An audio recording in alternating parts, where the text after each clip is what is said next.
అదే RTV app వార్తల్ని క్షణాల్లో చదివే అవకాశం ఉంటుంది. ఒక న్యూస్ పేపర్, ఒక టెలివిజన్ ఛానల్ మీ చేతుల్లో ఎప్పుడూ ఉంటాయి. కదిరి ఎమ్మెల్యే అయినటువంటి కందికుంట వెంకటప్రసాద్ గారు సిఐకి మద్దతు ఇచ్చి మా భూమిని ఆక్రమణ చేయమని చెప్పి ఆక్రమణ చేశారు. ఈరోజు కంచె కూడా వేశారు. మేము ఆధ్వర్యం లేకుండా కూడా అక్కడ లేకుండా కూడా బలవంతంగా దౌర్జన్యంగా అక్కడ కంచె వేశారు. దీని మీద దానికి కారణమైనటువంటి సూర్యనారాయణ రెడ్డి, సంగీత మేడము, శ్రీనివాసరెడ్డి గారు వాళ్ళపైన యాక్షన్ తీసుకోవాల్సిందిగా కోరుచున్నాం సార్. ప్రజావాణిలో దరఖాస్తు ఇవ్వడానికి వచ్చాము సార్, అర్జీ ఇవ్వడానికి వచ్చాము.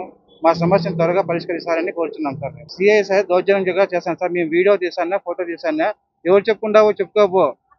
సీఎం కోర్టు చెప్పుకుంటావో కోర్టు చెప్పుకోపో, సీఎం చెప్పుకుంటావో చెప్పుకోపో, ఎవరికైనా చెప్పుకోపో. నేను ఎంఆర్ఓ గారి దగ్గర లెటర్ రాపించుకున్నాను.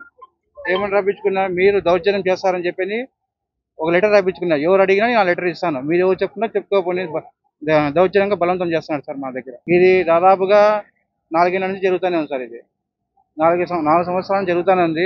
మనకు ఈ గవర్నమెంట్లో ఉన్న న్యాయం జరుగుతుందని చెప్పి వచ్చాను సార్. మేము మా ఎమ్మెల్యే గారు 5 సార్లు పిలిచారు సార్. పోయినాం అక్కడికి, ఆయన పట్టించుకోలేదు. రమ్మంటారు, వస్తాం కూర్చోండి మళ్ళీ పని ఉందని చెప్పి వెళ్ళిపోతారు సార్. ఆయన అయితే ఎమ్మెల్యే గారు పట్టించుకోలేదు సార్. ఇప్పటికి 8 సార్లు పోయినాం ఎమ్మెల్యే గారి దగ్గరికి, ఆయన ఒక్క విషయం కూడా పట్టించుకోలేదు, ఏం పట్టించుకోలేదు. సిఐ గారు పిలిచారు, దౌర్జన్యంగా చేస్తారా అంటారు. ఇప్పుడు మాకు ఉండేది 34 సెంట్లు, కానీ దాంట్లో 79 సెంట్లు యాడ్ చేసినారు. ఆ 79 సెంట్లు మిగతా సెంట్లు ఎవరు యాడ్ చేసినారు? అథారిటీ ఎవరికి ఉంటుంది? ఎంఆర్ఓకి ఉంటుంది, ఆర్ఐకి ఉంటుంది, సర్వేకి ఉంటుంది.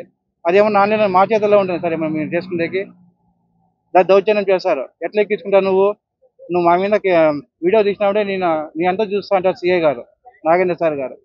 మేము ఎంత టోలం సార్, సామాన్య ప్రజలు మేము. మా మీద కక్ష కట్టి మేమేం చేయాల? మేము అన్యాయంగా పోలే కదా. మా భూమి మా హక్కు రావాలని మేము కోరుతున్నాము.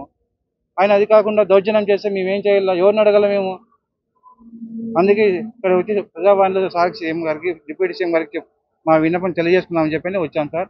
దయచేసి మా సమస్యను త్వరగా పరిష్కరించవలసిగా కోరుచున్నాం సార్. మరిన్ని వీడియోస్ కోసం ఛానల్ ని సబ్స్క్రైబ్ చేయండి. లేటెస్ట్ అప్డేట్స్ కోసం వాట్సాప్ ఛానల్ ని ఫాలో అవ్వండి. ఆ లింక్ డిస్క్రిప్షన్ లో ఉంది.